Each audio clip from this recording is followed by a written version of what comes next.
So the 23rd Sunday in Ordinary Time has readings that really deal a lot with discipleship and transformation and becoming, and you can really boil it down to these movements from earthly to heavenly, from slave to brother, from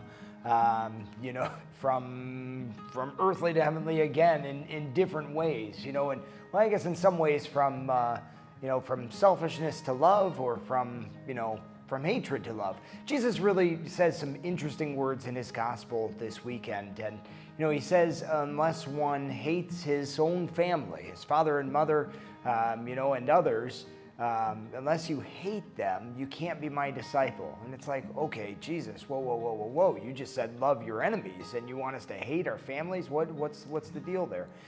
So many of our issues with the scriptures really come down to how well we understand language, to be honest with you. And we might have words in Greek that were translated, in a particular way into English, and it's true. It's true. What Jesus says is true, but it's not a common way that we use those words in English. So Jesus is very clear about the fact that we ought to love even our enemies, right? And shouldn't have hatred in our hearts.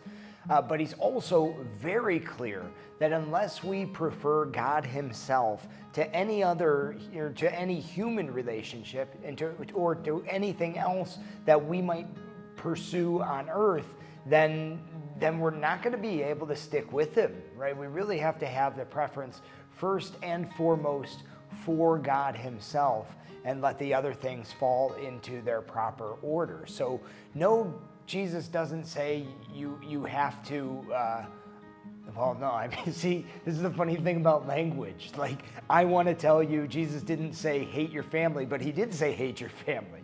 But specifically in the way that you prefer God himself even to those earthly relationships of those whom you love. And honestly, that is the thing that unlocks the door. And much of our lives, as you go on through the gospel reading, he talks about these calculations that one ought to make in terms of discipleship. And he uses these different examples of how well you ought to calculate, the cost of finishing the building project, or, overcoming the enemy army.